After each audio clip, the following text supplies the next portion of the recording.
Now, if you're like me, when I hear the word Deuteronomy, I just want to fall asleep. It's this complicated book in the Old Testament that doesn't seem to have that much relevance to our day-to-day life, and I think, whatever. And so sometimes you read them and you think, what does this have to do with anything? Our story for today, I think, is a bit of an instruction manual. Or maybe a better way of putting it, it's a poem. It's a poem about how to be thankful. And so let's take a look at this text. But before we do that, let's take a moment and pray. God, may your Spirit move in these stories of old, in this poem, this instruction manual, this opportunity to show gratitude. Be with us. May this story written so long ago speak to our hearts. Amen. So, before we get into the poem, let's talk context. The people have been wandering the desert for how many years? 40 years. They've been wandering the desert, they've been waiting for the promised land, and now it seems like it's almost there. They are on the precipice of it. They can taste and see that this land is so close. And Moses, well, he knows that he's not going to the promised land. There was a mix-up earlier on in the story. He did something wrong. He is not going to make it to the promised land. But the people will. This new generation of people that's been born, walking through the desert, they are going to see the promised land. And this group of people, they've been eating manna and quail, it is said, for 40 years. And I can imagine they're getting quite sick of this stuff. I don't care how you fry it or cook it or bake it, manna will get gross after a while. So they're anticipating this moment when they will cross to the promised land. And Moses, I can imagine what's going on in his head. He imagines those first seeds that they're going to plant in the ground. And after a couple of months, 3, 4 months, they're going to have produce for the first time. And it is going to be so good. And so Moses, imagining this crossing over to the promised land, imagining this first crop, gives the people an instruction. He says, when you go to harvest the first fruits of your land, here's what I want you to do. I want you to take a basket and put the first fruits of your labor into this basket. And I want you to go to the temple, and when you go to the temple, I want you to recite this poem.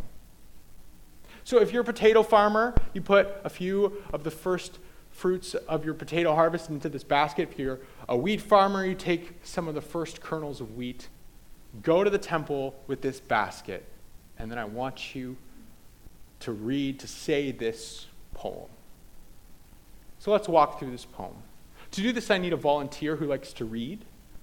Somebody volunteer to read? Bev, come on up.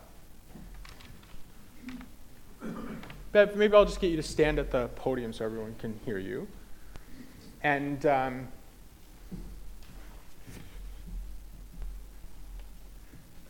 so why don't you just read the first section there?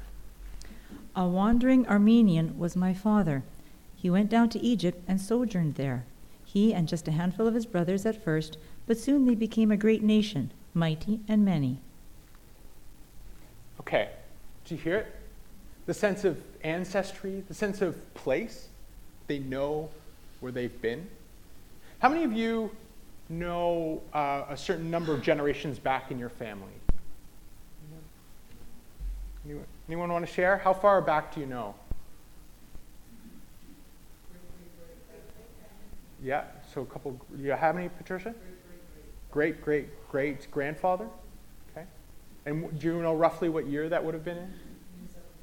In the 1700s, so very good, very good. Where are they from? I know I was going back to 1670. Ireland? Ireland and England, okay. I couldn't tell you how many greats it is, but first one I know is 1673. 1673, okay. So this... 1852. Oh, you're by one, huh? Where, and from where? From Ireland. From Ireland, okay. A lot of people from the same part of the world here. That's where my family's from. I think we got kicked out of England at some point.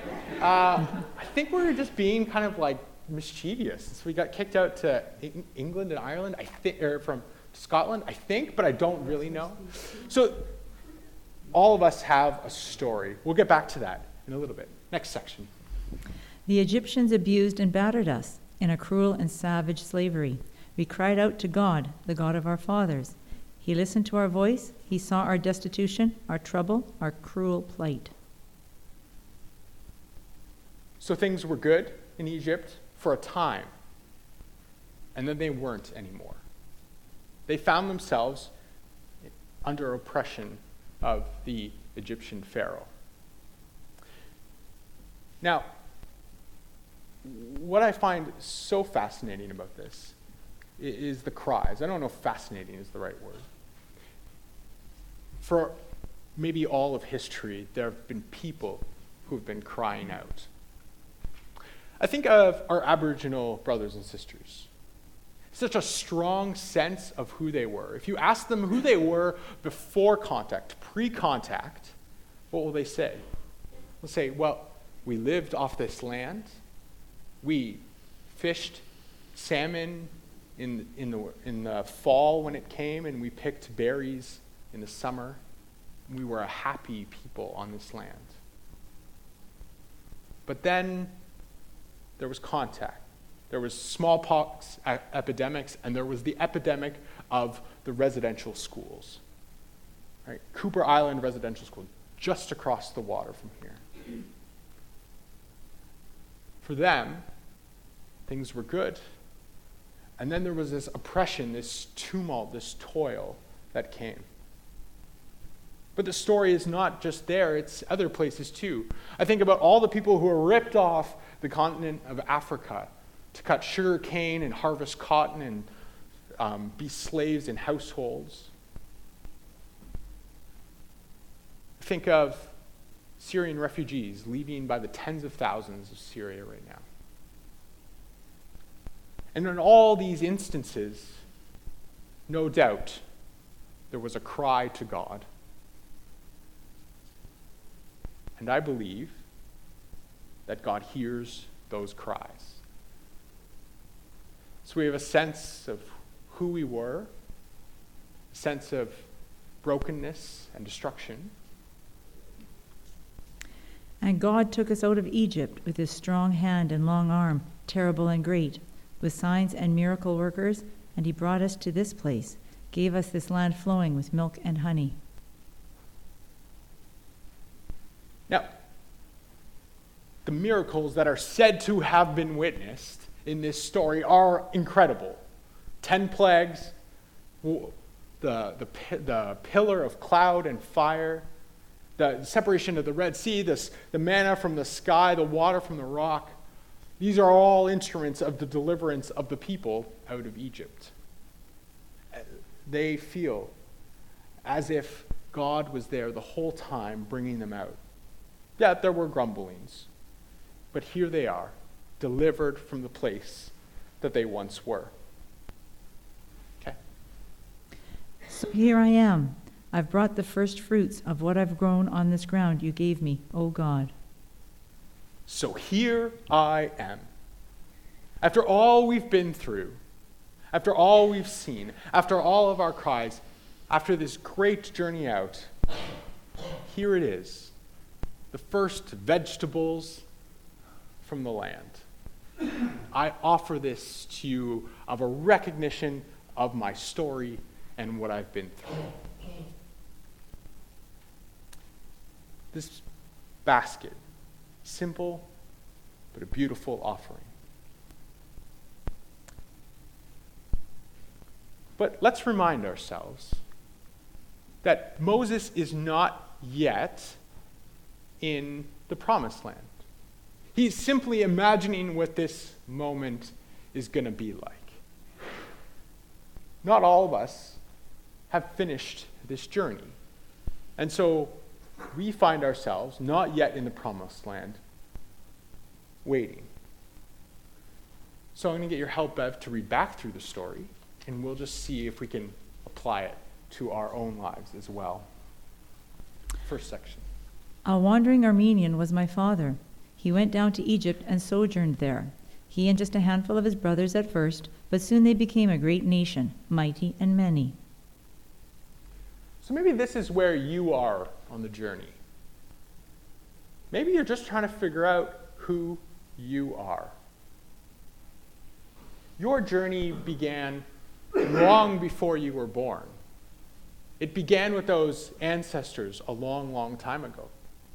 At some point, they made a choice to go right instead of left. They made a choice to marry one person instead of another. And their story is connected to yours. But maybe you've lost touch with that story. Maybe you feel like you're in a place without home. Maybe for you, you're just trying to figure out who you are. Next section. The Egyptians abused and battered us in a cruel and savage slavery. We cried out to God, the God of our fathers. He listened to our voice. He saw our destitution, our trouble, our cruel plight. So maybe this is you. Maybe you're crying out. Maybe you're struggling financially. You don't know how you're going to get to the next paycheck. Maybe your relationships are falling apart, and you don't know how you're going to get through it. Maybe you're racked with loneliness. You just feel so alone. Maybe there's a lot of conflict with your friends and your family. Or maybe you're being oppressed by a system that values men over women, it values white over black. Maybe you're crying out. Maybe you're crying out from the pain you feel inside from a long, long time ago. Maybe your body is crying out in pain from all the treatments and tests you've undergone. Maybe you are crying out. And I trust that God hears those cries.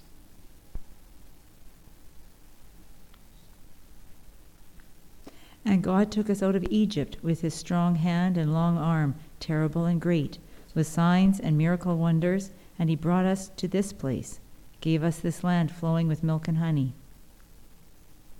Or maybe this is you, lucky you, to be in this moment of deliverance, to feel like you're coming out of whatever toil and turmoil you're under. For some of you, that will sound like a voice, a literal voice coming from somewhere that says, I love you, it'll be okay. And there are people in this congregation who have heard that voice.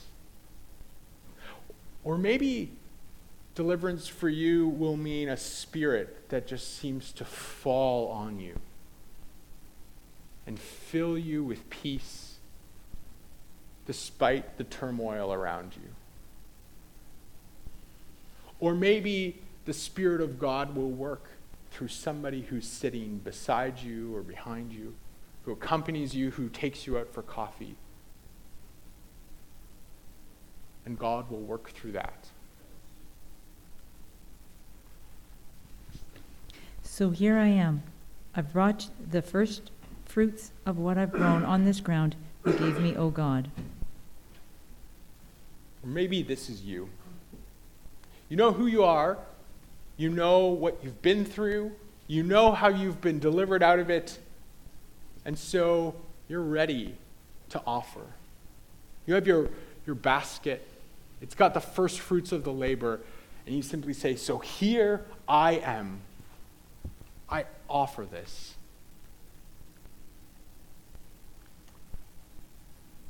So if you're still trying to find your sense of place in who you are,